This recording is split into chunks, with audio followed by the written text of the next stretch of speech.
chance d'avoir avec moi Sœur Martine, sœur, qui est une sœur de la congrégation et des Sœurs de la Charité de Nevers. Elle va nous parler de Sainte Bernadette, ces dernières 13 années qu'il a vécues ici à Nevers. Allez-y. Alors, avant de parler des 13 années, je crois qu'on va parler d'abord de son arrivée. Bernadette, vous savez, a eu les apparitions en 1858 et elle arrive ici, dans cette maison, en 1866, c'est-à-dire 8 ans après les apparitions de Notre-Dame à Lourdes. Alors, pourquoi le choix de la congrégation ? Je crois d'abord qu'il y a une sorte de symbiose importante entre ce qu'a vécu Bernadette à Lourdes, dans la grotte. Je crois que tout le monde connaît un petit peu cette phrase. À un moment donné, Bernadette, à Massabielle, va avoir une fulgurance. Elle va dire « Si Marie m'a choisie, c'est parce que j'étais la plus ignorante. Si elle en avait trouvé une plus ignorante que moi, c'est elle qu'elle aurait choisie. » Je crois qu'elle a compris qu'elle est choisie non pas pour des mérites particuliers, mais pour ce qu'elle est à ce moment-là de sa vie.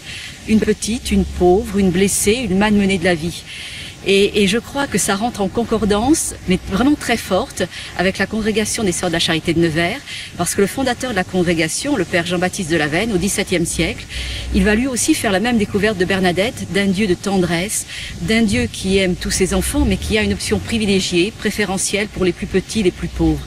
Et quand Bernadette va choisir la congrégation, elle dira « Je rentre chez les Sœurs de la Charité de Nevers », d'abord parce qu'elles n'y ont pas attiré, elle veut garder une certaine liberté, et puis plus sérieusement, elle dira parce que les sœurs travaillent, aiment les pauvres, et je pense qu'elle veut faire la même chose. Elle veut apprendre à ouvrir ses mains à des petits, à des blessés de la vie, à des gens qui, comme elle, ont eu des revers de fortune, et elle veut pouvoir leur dire, en toute simplicité, en toute vérité, tu as du prix à mes yeux, comme Dieu, tu intéresses Dieu, comme tu as du prix aux yeux de Dieu. Je crois que c'est vraiment le nœud et l'essentiel de sa vocation.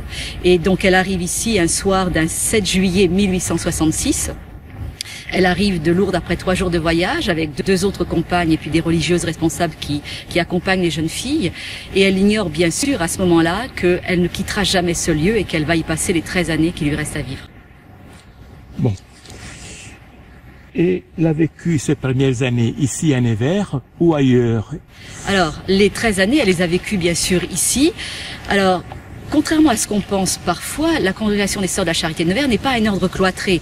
Donc Bernadette, elle bouge.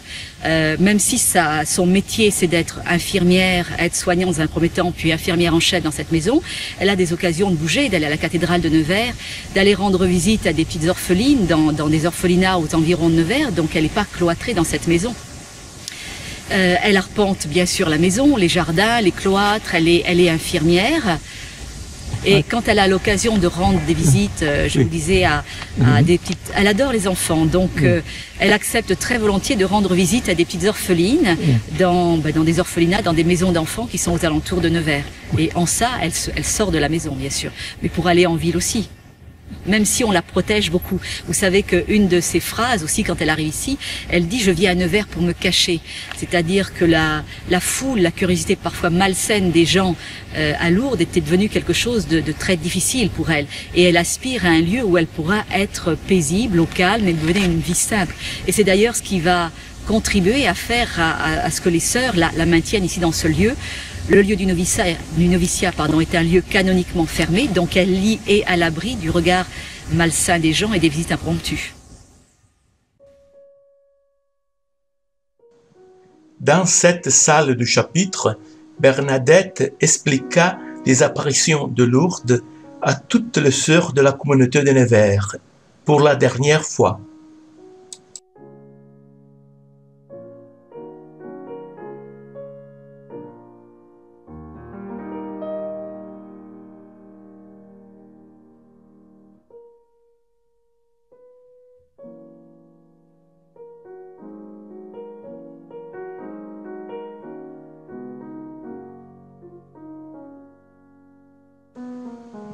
Elle quitte son vêtement de paysanne pour prendre l'habit le 29 juillet 1866, 3 semaines après son arrivée à Nevers, avec 42 postulantes. Elle devient Sœur Marie Bernard, avant comme aide-soignante et après comme sacristine, en faisant la dentelle aux vêtements et robes.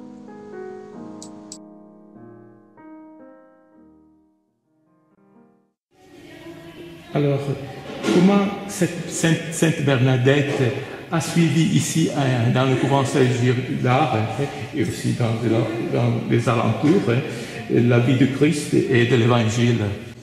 Alors, c'est pas forcément une question très facile. Vous connaissez peut-être cette phrase de Bernadette. Elle nous dit, et je crois que c'est son désir, ça reflète son désir, elle nous dit « Je ne vivrai pas un instant que je ne le passe en aimant ».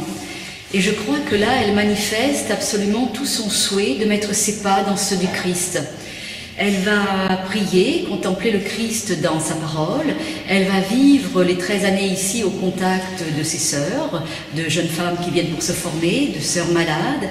Et petit à petit, pas à pas, mais je crois qu'elle entre dans l'évangile des béatitudes.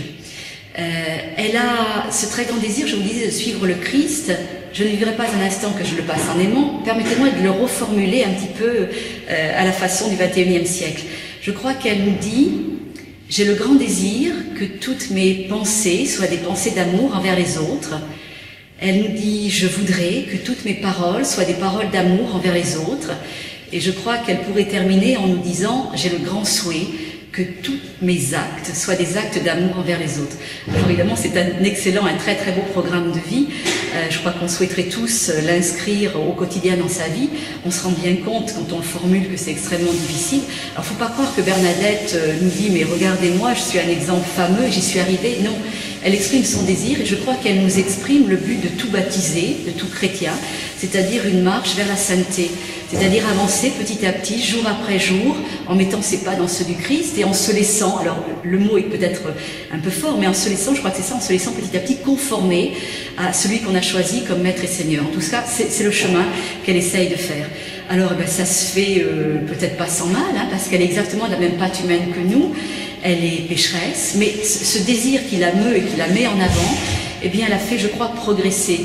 Et je crois que ça lui a pas trop mal réussi, puisque l'Église nous la propose comme témoin de quelqu'un qui s'est laissé saisir dans sa vie entière, dans son corps, dans sa chair, par cet amour pour le Christ et qui l'a tourné vers les autres, hein, parce que je crois que aimer le Christ, c'est d'abord, avant tout, pour l'aimer, se tourner vers les autres, et c'est ce qu'elle a fait avec ses compagnes de vie, tous ceux qui lui ont été donnés comme compagnons de vie. Et ce encore dans une vie, mais d'une simplicité banale, une quotidienneté très, très, très, très simple. On m'a dit quelquefois, elle a une sainteté de pauvre, et je crois que c'est vrai. Elle n'a pas de grandes œuvres, elle ne fait rien d'extraordinaire. Elle prie, elle ouvre ses mains, elle tend l'oreille, elle est attentive, elle rend service. Et j'allais dire, c'est assez réconfortant pour nous, parce que ça nous dit quelque part que c'est une sainteté qui est accessible. Enfin, peut-être pas la forme de Bernadette, mais c'est quelque chose vers lequel nous devons tendre. Enfin, on peut essayer de tendre. En tout cas, c'était un beau témoin pour nous.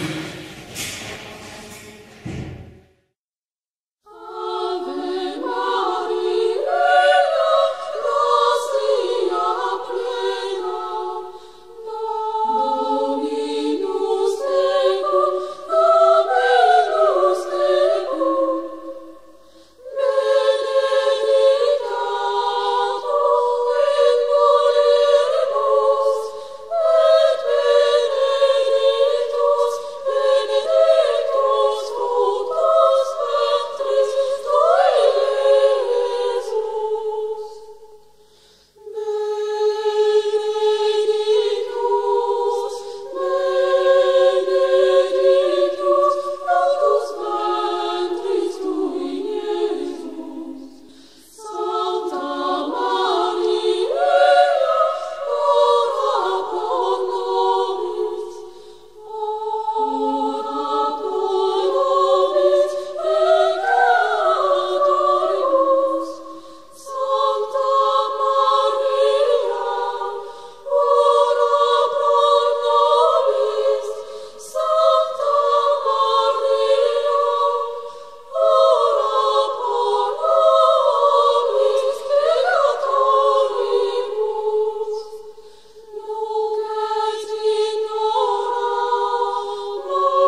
Dans cette couvent Saint-Gildard, nous avons un très beau jardin où se promenait Sainte Bernadette à son époque.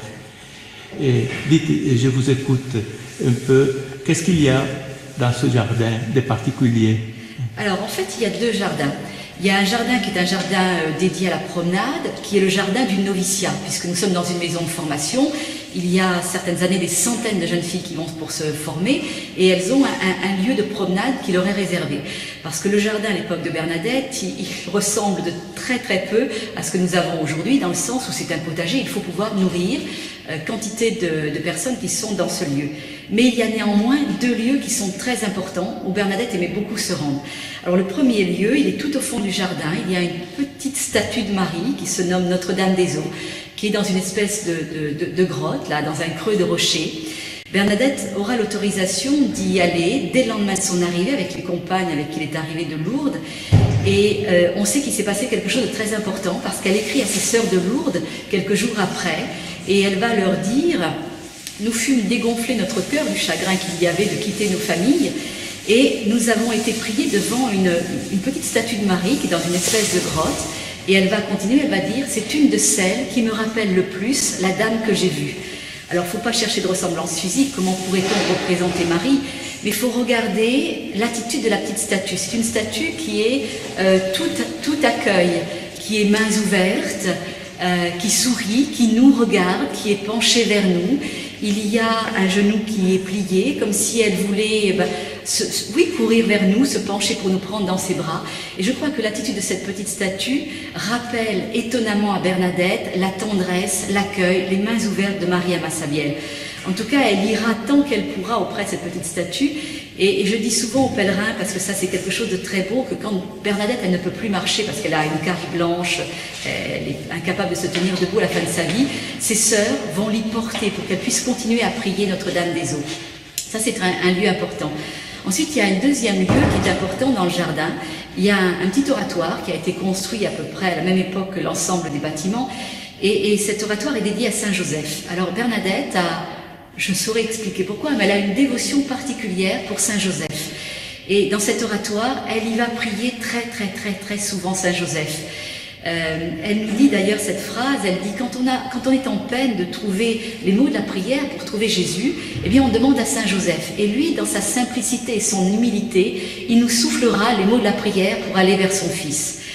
Bernadette va perdre son papa, je crois en mars 1871. Et après le décès de son papa, les sœurs la trouvent de plus en plus dans cette chapelle, en train de prier Saint-Joseph. Et il y a une sœur qui va lui poser une question parce qu'elle s'étonne de sa présence très fréquente dans ce petit oratoire. Et Bernadette va répondre à la sœur, mais ne le saviez-vous pas que maintenant Saint-Joseph est mon père? C'est-à-dire que nous dirions, nous, en termes un peu modernes, qu'elle a fait un transfert et qu'elle se cherche une figure paternelle et que pour s'appuyer sur cette figure paternelle, elle a trouvé la figure de Saint-Joseph qu'elle aimait déjà beaucoup. Donc ce sont deux lieux un petit peu forts et importants dans le jardin pour Bernadette. Et je précise d'ailleurs que c'est la chapelle Saint-Joseph qui sera choisie pour la place, l'endroit où on inhumera Bernadette. Elle aurait dû être enterrée au cimetière communal, mais les autorités de la ville de Nevers ont sans doute craint une affluence de pèlerins au cimetière et ils ont suggéré aux sœurs qu'il serait bon que le corps de Bernadette reste plutôt dans l'enceinte de la maison. Et donc la chapelle Saint-Joseph a été choisie pour le lieu d'inhumation de Bernadette. Elle y restera d'ailleurs jusqu'en 1925, date de la béatification, date à laquelle son corps intact sera transféré dans la chapelle de la maison, la chapelle principale.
Nous avons dit avant que Bernadette était aide-soignante, hein, et sa démarche, comment est-elle allée jour après jour?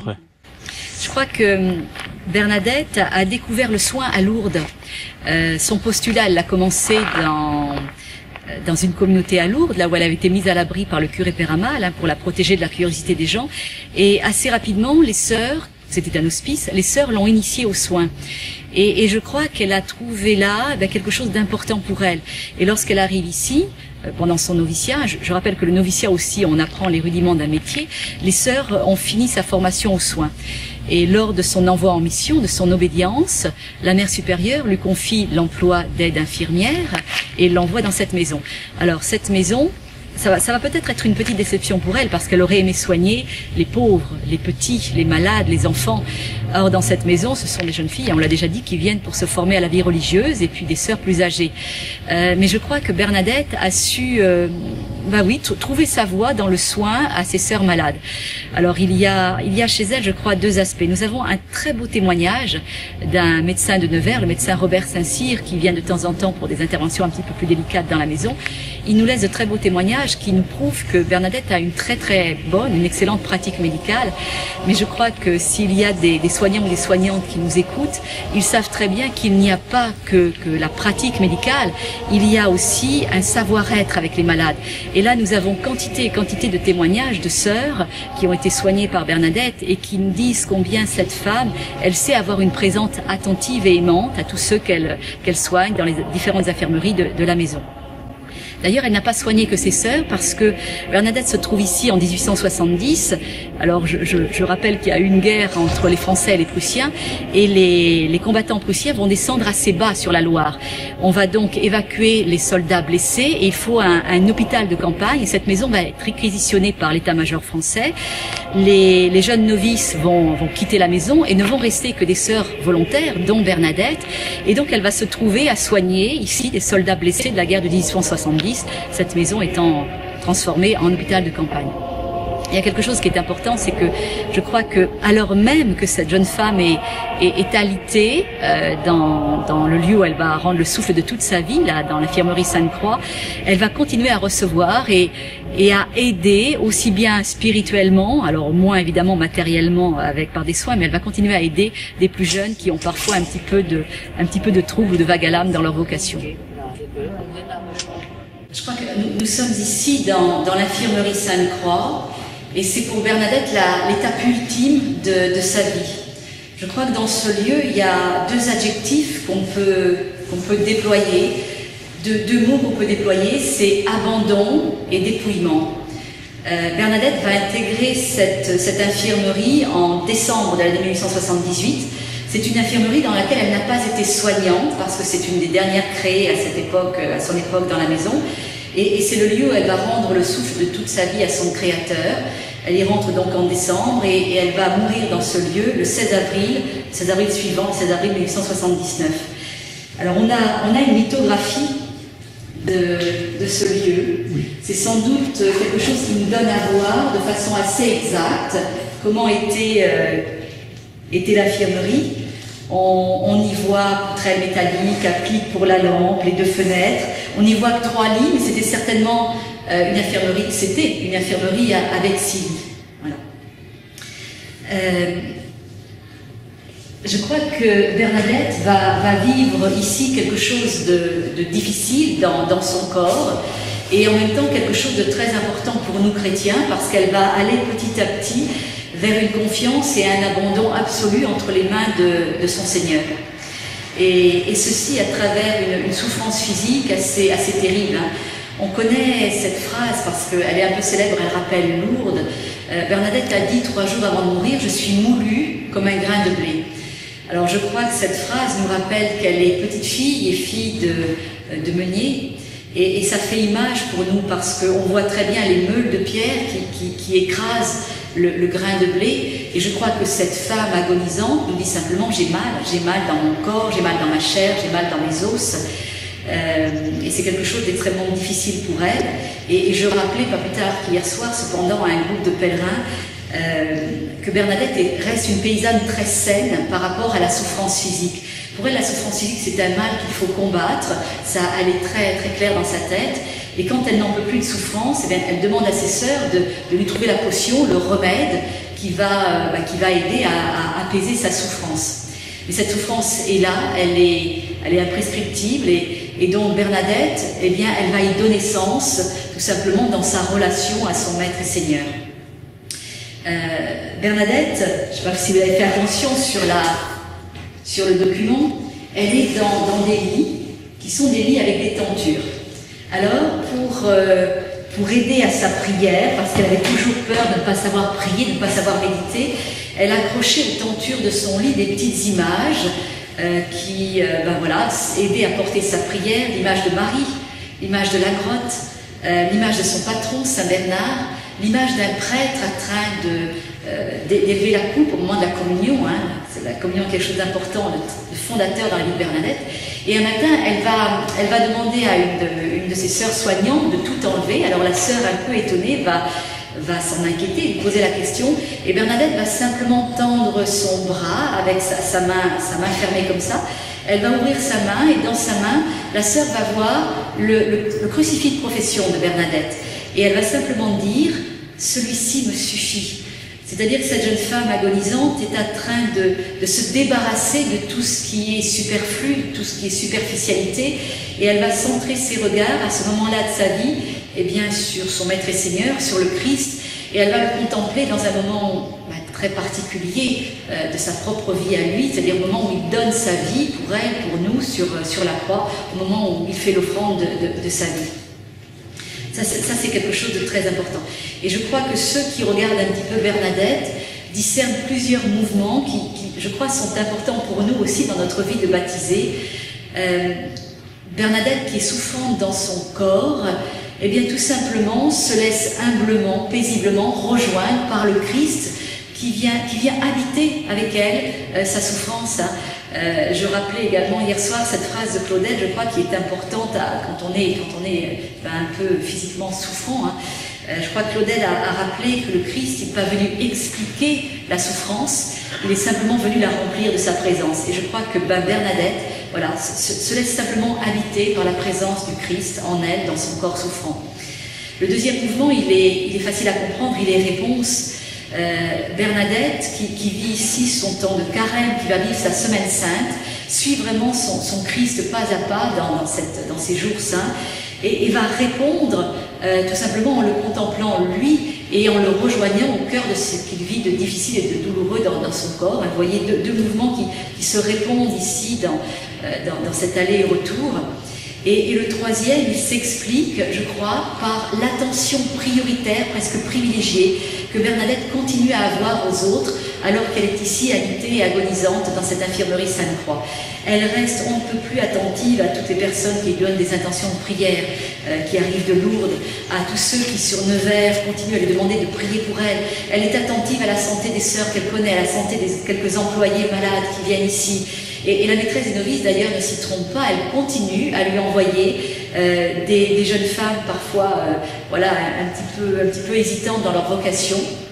Et ces jeunes femmes, devenues des sœurs âgées, témoigneront lors des procès de béatification et de canonisation en disant « On ressortait de ce lieu plus vaillante qu'on était entré ». Bernadette, au-delà de sa souffrance physique et de son agonie, continue à se décentrer pour pouvoir prêter oreille et attention à des plus jeunes qu'elle. Voilà, je crois que sa démarche va s'approfondissant. Et vous savez qu'il y a de très belles prières de Bernadette par rapport au Christ, qui nous dit que petit à petit, elle approfondit sa relation et son intimité au Christ. Alors c'est vrai que Marie reste toujours dans son cœur, mais ses propos sur Marie, petit à petit, diminuent. Et ça, c'est très évangélique. Ça nous rappelle le Baptiste qui a dit « Il faut que je diminue et que lui croisse ». Marie disparaît petit à petit, et c'est le Christ qui occupe toute la place, avec de très belles prières. À un moment donné, elle va dire « J'ai levé les yeux et je n'ai plus vu que Jésus ». Et elle va décliner « Jésus seul pour maître, Jésus seul pour modèle, Jésus seul pour joie, Jésus seul pour ami, Jésus seul pour richesse ». Et si on regarde la vie de Bernadette, on comprend pertinemment que cette intimité profonde avec le Christ, elle n'est pas excluante et qu'au contraire, elle renvoie Bernadette à une écoute profonde et à un compagnonnage très présent avec tous ceux qui lui ont été donnés pour compagnons, pour compagnes sur sa route, hein, et vraiment jusqu'à la fin de sa vie, jusqu'à ce moment-là où elle va rendre le souffle de toute sa vie. Sa dernière journée, donc nous sommes le 16 avril 1879, cette jeune femme est très oppressée. Je vous rappelle que même si elle meurt d'un cancer des os, elle a également un asthme, ça on le sait, très prononcé, qui va, comme beaucoup à l'époque, se transformer en tuberculose pulmonaire. La tuberculose pulmonaire va dégénérer en tuberculose osseuse. Et donc elle est très oppressée, elle ne peut plus respirer. Alors les sœurs vont la lever de son lit et vont l'installer dans un fauteuil qui est là pratiquement où je me tiens, devant cette cheminée. Alors plus beaucoup de paroles parce que c'est vraiment pour elle la fin. Elle va simplement dire dans un souffle le matin cette phrase-ci. Elle va dire « Oh mon Jésus que je l'aime ». Alors ça peut paraître évident de la part d'une religieuse qu'elle avoue son amour pour son Maître et Seigneur, pour le Christ.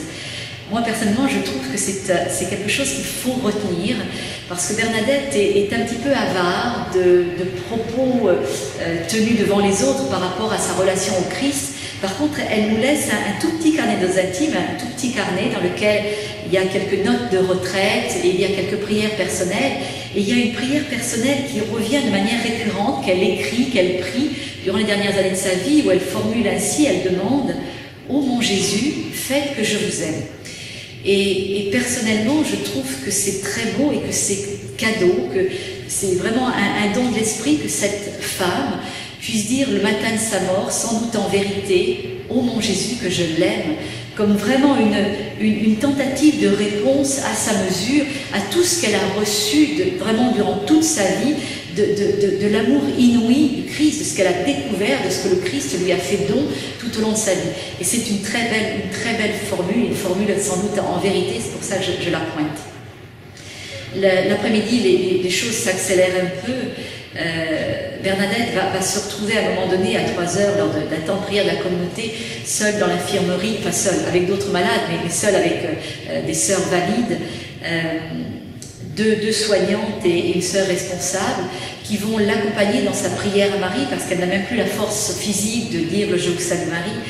Et Bernadette va souffler avec ce qui lui reste d'air dans les poumons une invocation où par 3 fois elle va dire « Priez pour moi, pauvre pécheresse ». Alors on connaît Lourdes, on connaît l'importance de la prière pour les pécheurs et je crois que là encore c'est Lourdes qui est présent, qui est important et le sentiment sans doute très fort qu'a Bernadette qu'elle est comme nous, elle est exactement de la même pâte humaine que nous, elle se sait pécheresse et donc elle implore le Seigneur au moment où elle va rendre le souffle de sa vie, eh bien d'être miséricordieux, d'avoir toute cette mansuétude. Et moi je pense personnellement et je suis persuadée que Bernadette elle a cette intuition profonde que dans son amour le Père de miséricorde il va brûler totalement tous les désajustements qu'elle a pu avoir dans sa vie et qu'il va vraiment la relever, la ressusciter, la refaire naître à une vie nouvelle. En tout cas, c'est vraiment le passage. Et j'ai envie de rappeler qu'elle a redit, elle a dit à ses sœurs quelques jours avant de mourir qu'elle était persuadée que Marie allait l'attendre de l'autre côté avec ses bras grands ouverts. Alors je crois que c'est important pour comprendre que, alors qu'elle souffrait beaucoup, il va y avoir un temps d'apaisement complet dans son corps, dans son être. Et son passage se fait dans un temps de quiétude, d'apaisement, de tranquillité absolument incroyable. Elle remet vraiment dans un abandon confiant le souffle de toute sa vie, ce qu'elle a reçu au jour de sa naissance. Elle le rend dans cet abandon total à celui qui lui a fait découvrir qui il était et qui elle avait à être. Je crois que c'est quelque chose d'assez important. Bon, Sœur Martine, je vous remercie de votre témoignage. Merci à vous.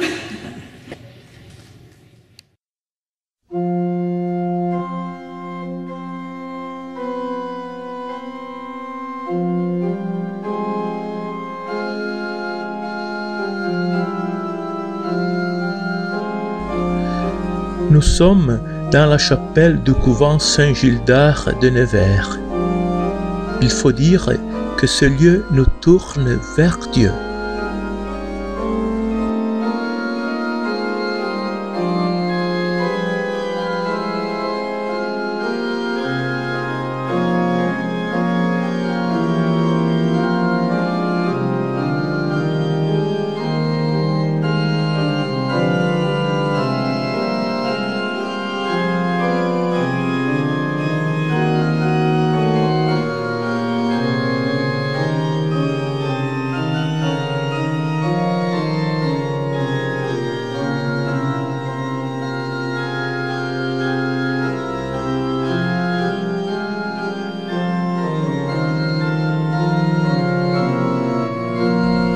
Sainte Thérèse de l'Enfant Jésus, au moment d'aller à la maison du Père, dit « Je ne meurs pas, j'entre dans la vie ». De la même façon, on peut dire que Sainte Bernadette est allée à la maison du Père pour nous aider quand nous la prions. Amen.